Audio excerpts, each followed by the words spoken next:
People used to call Bill Gates, the founder of Microsoft, a nerd. He wasn't glamorous like Steve Jobs, the co-founder of Apple Computer. He wasn't a guru like Alan Kay, the pioneer of personal computing. He was just a nerd who dressed badly and talked gobbledygook. Today, Bill Gates is worth around $7 billion. His company Microsoft is worth around $27 billion.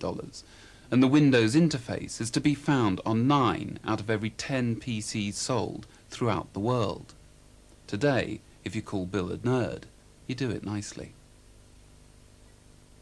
Well, the word nerd can be used in a sort of friendly way to say somebody who loves the technology and gets into learning it and even, stays up late playing around with it.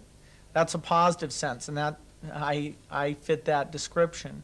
When it's used in a negative way, it's almost like a racial slur that maybe comes about because some of this anxiety that people have.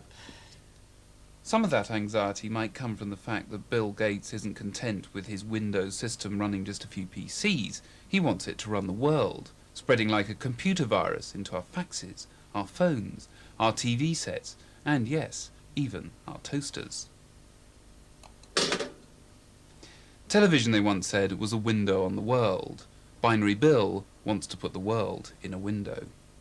Computers in their early days were limited to just putting characters in a fixed box, and that was it, just characters, because it really, there was a structure that made it easy for the computer to do that. And so it was, a key element was getting the computers to be fast enough to be able to do all this work of painting things onto a totally flexible, what's sometimes called a bitmap screen. They call it that because if you can turn on and off every little dot, that means that you can think of it as a bunch of ones and zeros, a one where it's turned on and a zero when it's not. It's easy to forget that just a decade ago, Windows was a joke. In 1984, it wasn't Microsoft that was going to take over the world, it was Apple. Computing was to have a new, friendlier interface, the Macintosh. Windows was Microsoft's attempt to reproduce on cheap standard machines what Apple had done on its fancy new one. And it wasn't easy. When we shipped it in 1987, the typical PC was still too slow, had too little memory, and there's a problem when you come up with a new system that if you don't get people to do applications, then nobody wants to buy the system. After a couple more cracks at the problem, Microsoft came up with Windows version 3, and with that single digit, it was transformed. And this is what the latest version of Windows 3.1 looks like. You have laid before you what seems to be a fabulous display of all the power that a PC can offer. Documents filled with fancy fonts, spreadsheets that can magically turn dull numbers into colourful charts. You can even have your system talk to you. You have elected to switch to a different application.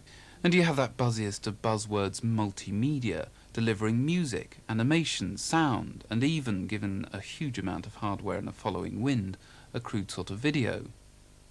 Well, Windows, in a certain sense, is a kind of standard. It runs on about 90% of all the computers that get sold. If you take Windows and Macintosh, those are the two that have enough applications that they're mainstream environments, and the vast majority of the volume, 90%, is actually on the Windows side. So it's the foundation on which people are building. But there's a cost for all this functionality. Scratch the surface of any Windows system and you find lurking beneath MS-DOS, the user-hostile operating system that Microsoft developed for the original IBM personal computer a decade ago. A bigger problem is that unlike the Macintosh, which is under the Kremlin-like control of the Central Committee at Apple HQ, Windows has to cope with any hardware that chooses to call itself IBM compatible. The results can be extremely messy.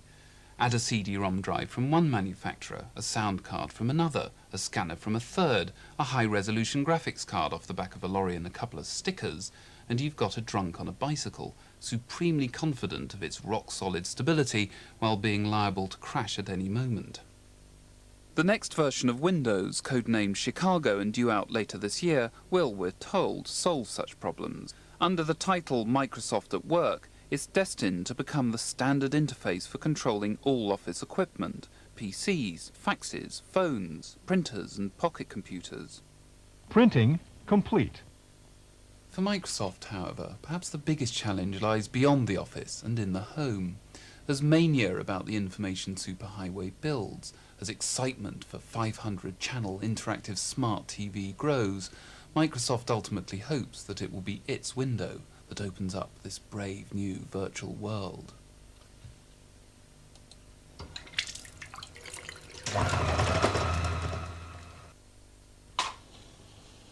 And what will you get? I mean, over using the sort of system that you're piloting over the next few years, I mean, just what will come out the screen? Okay. People find it easy to understand. You can look up any movie, see reviews, see what your friends like, have it suggest based on what you liked a movie and see it immediately. They understand playing games on the device where you have multiple people playing together and you can see the other people while you play.